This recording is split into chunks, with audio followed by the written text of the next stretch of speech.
We've been working through Jeremy Beguy's 12 rules for the opening response or the second rule, and we're on to rule 8, which is double twos. And I always like to kind of give a nice image as part of these presentations. So I went onto my phone and to look up for the image, and I, did a voice message into my phone for looking up for 2-2, and lo and behold, it brought up Archbishop Desmond Tutu looking alluring there, and not what I was expecting at all. But it also brought up something that I just thought I'd remind you of. There's an excellent series of short videos called Backgammon is Beautiful. You'll be glad to hear they're much shorter than mine, most of them, and just handy little tips from Dan Revere worth looking at. And his lesson 22, he delivered as 22, is 2-2 opening replies. And if you want to follow up this video, you might look at that because it's a summary of what I'm saying here. And I've largely been guided in this video by Jeremy Beguy, by Bill Roberti, and by Dan Revere's video. So just a reminder, Jeremy Beguy has 12 rules. Rules 1, 2, and 3 are the natural order of priority, and after that, there's just 9 more different circumstances you can follow. You can find yourself in, including this one, which is where you've rolled double twos. Now, Bill Roberti makes an interesting point. He says that the medium doublets are the trickiest second roll to play of all, particularly double twos, double threes, double fours. And I definitely agree with them on double threes. I find them very tricky and it's so easy to go wrong. But I actually think double twos are very straightforward. With one exception, there's only 3 things you're going to do.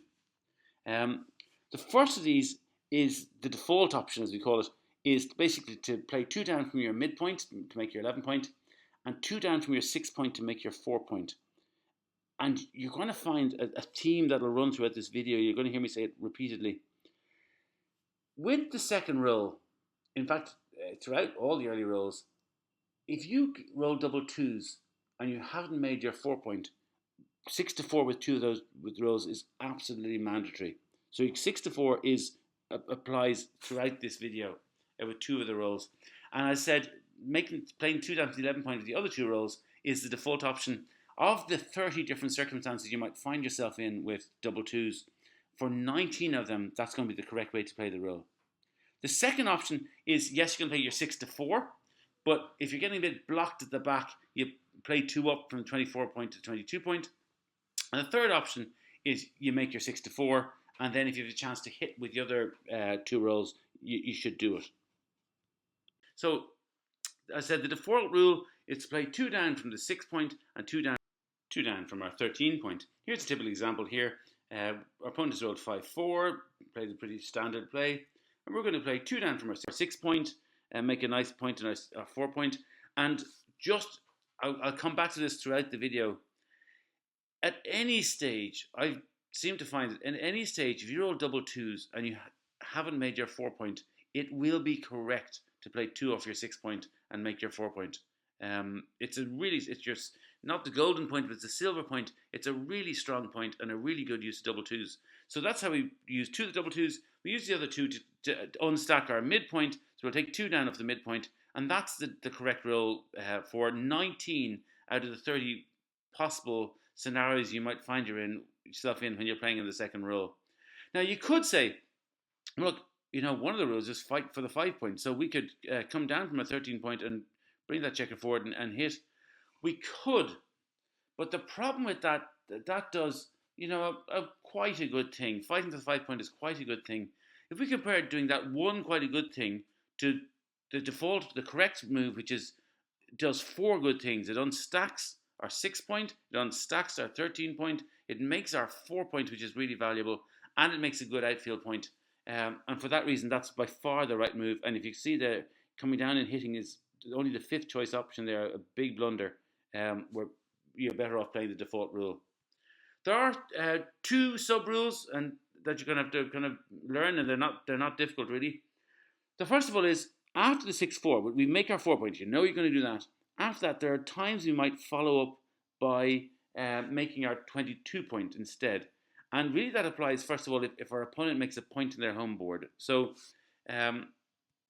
here's a situation where our opponents rolled 3-1 and made their own 5 point.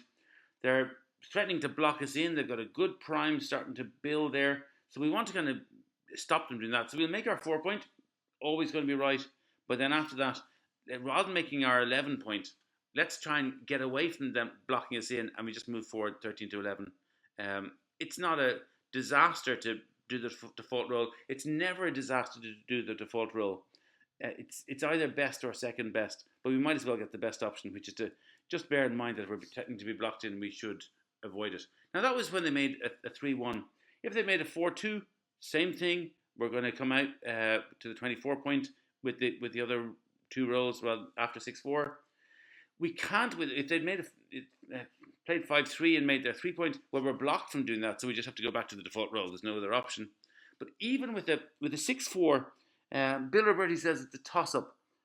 They're not threatening to prime us anymore, but we can ruin their blitzing chances by just escaping the two back checkers.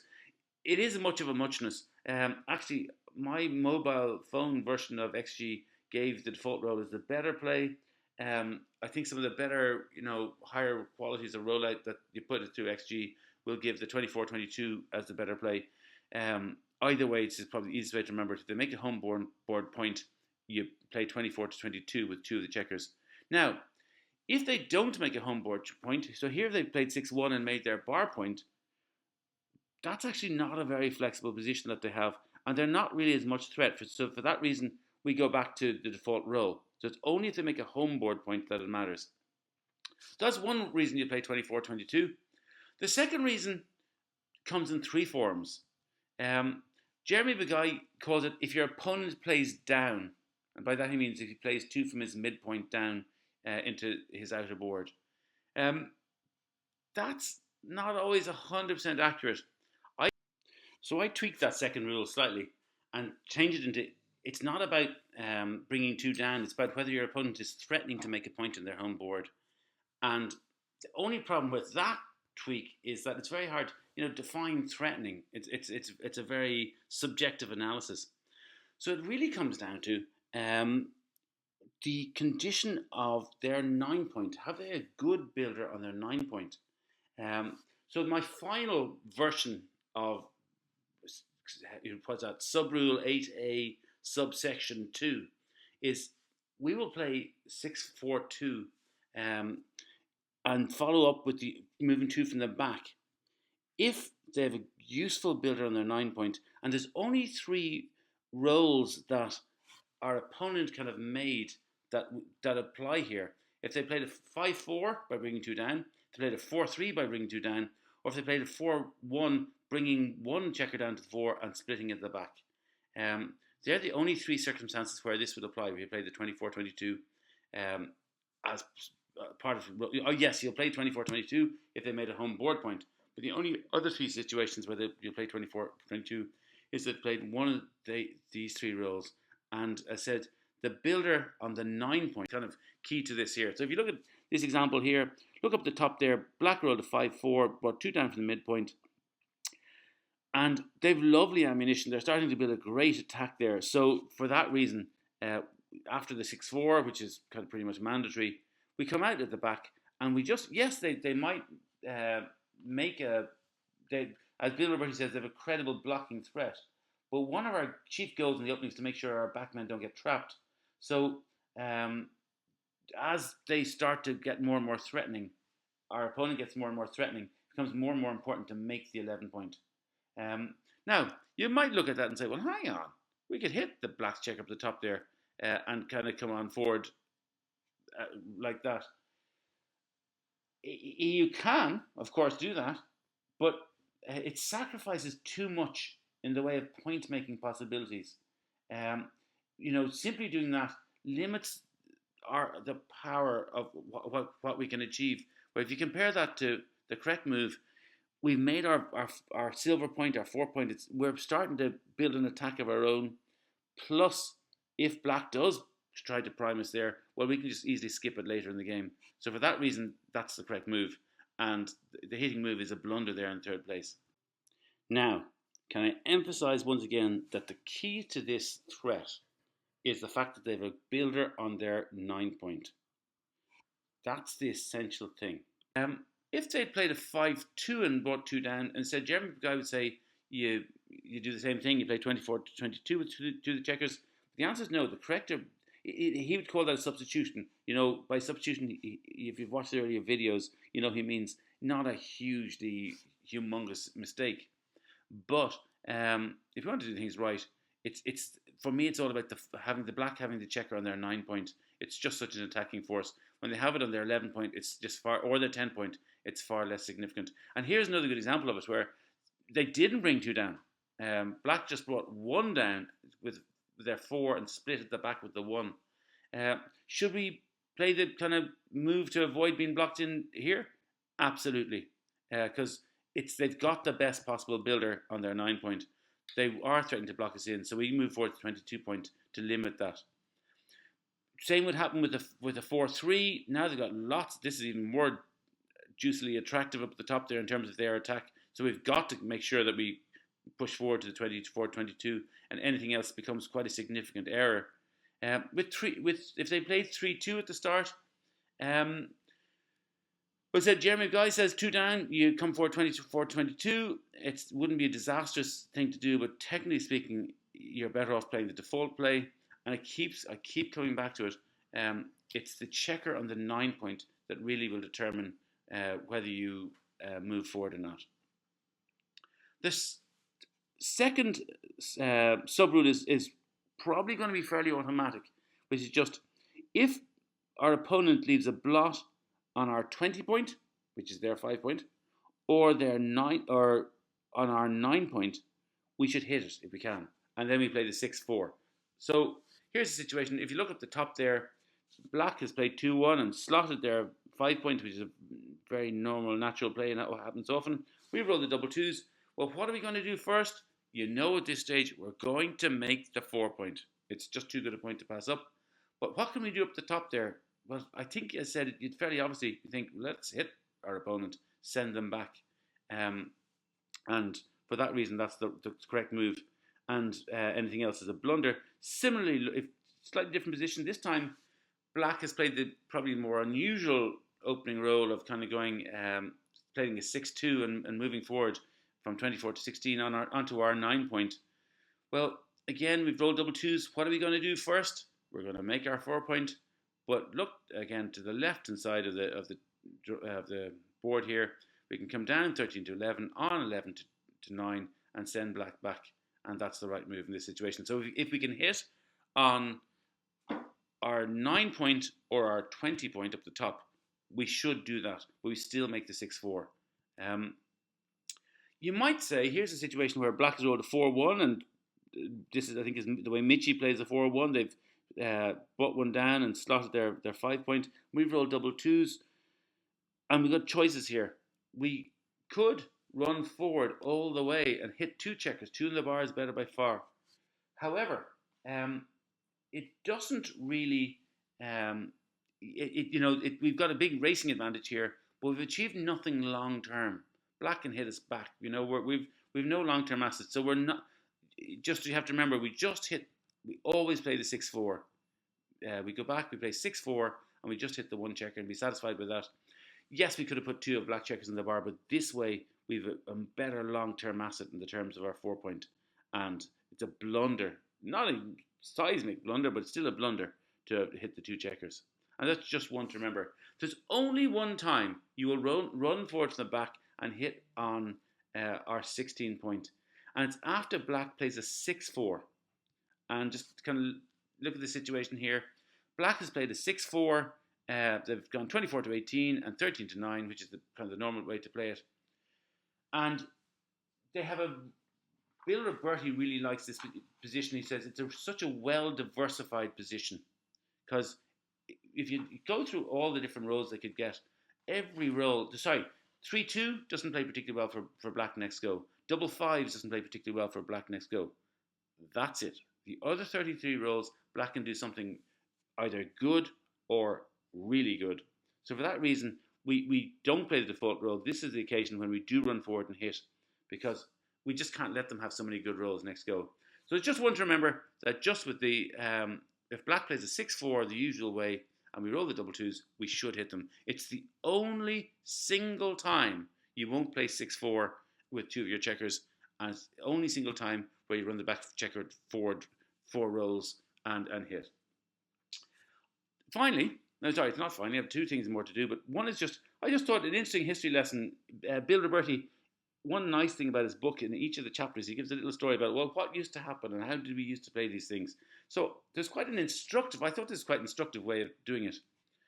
In the 1960s, 1970s, when people rolled a double two as an opening reply, they took it that, well, look, what is the best point we can make? It's our golden anchor.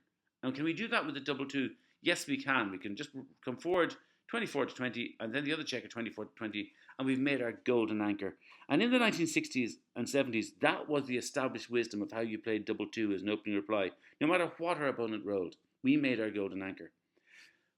But as backgammon moved into the 80s and 90s, people realized, well, look, that's doing one really, really good thing. And we're probably better off doing other things. And don't forget, they didn't have XG at this stage. So they went back and they said, well, look, is there a better thing to do? And they realized, well, look, we can make our 4 point, which is so powerful, and you've heard me talk about all video. We can unstack our 13 point, and we can get our back checkers moving. So that used to be the default roll for double twos. They thought that, well, look, we've done lots of good things. We've unstacked our 6 point, we've made our 4 point, we've unstacked our 13 point, and we've got our back checkers moving. And for about 20 years or so, that was the established wisdom. But the problem with that is that we're just leaving 3 blots where we don't need to leave any blots. And for that reason, over time, and particularly when the bots and XG came in, the computers looked and said that, no, that isn't the best possible move. Our better possible move is to play what we now know as the default roll.